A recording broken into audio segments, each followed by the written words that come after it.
Bonjour, ravi de vous retrouver pour ce nouvel épisode de 3 minutes à méditer. Nous allons parler aujourd'hui de l'utile et de l'inutile. Insomnie à la campagne. Une fois, vers 5 heures du matin, je me suis levée pour contempler le jardin. Vision d'Éden, lumière surnaturelle. Au loin, 4 peupliers s'étiraient vers Dieu. Émile Cioran.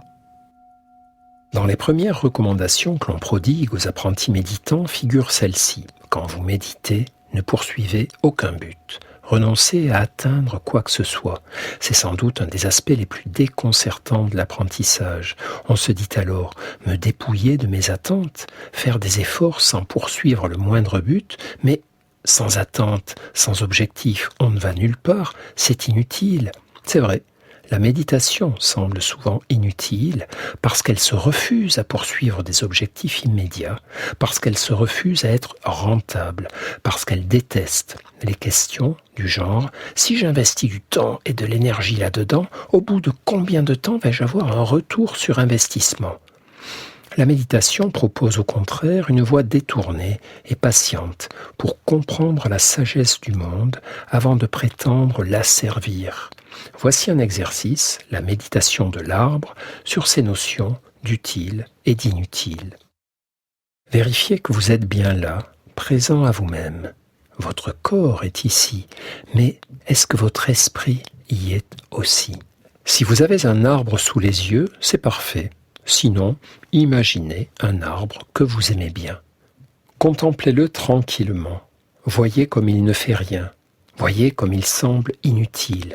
En fait, évidemment, il fait beaucoup de choses. Il pousse, il grandit, il filtre l'air, il rejette de l'oxygène, il donne de l'ombre, il embellit le paysage, il offre un abri aux oiseaux, aux insectes.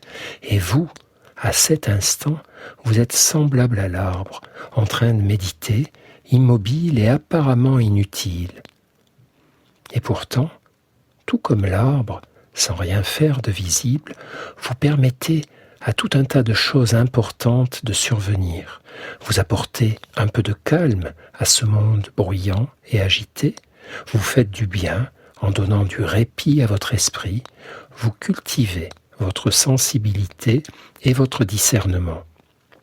Simplement parce que vous avez décidé de rester là, immobile, attentif à votre souffle, à votre corps, au bruit du monde, laissant filer vos pensées et ne cherchant rien, n'allant nulle part, acceptant pour un temps de ne rien faire d'utile. Beaucoup de choses changeraient ici-bas si nous nous donnions plus souvent le droit de ne rien faire, ne rien produire, ne rien poursuivre. Certes, l'action aide à changer le monde, aide à le bousculer, mais la méditation, elle aussi, aide à changer le monde en le pacifiant. Il faut les deux, action et méditation, utile et inutile, pour que le monde bouge et pour que la vie continue. À demain et pensez-y, soyez présent à votre vie.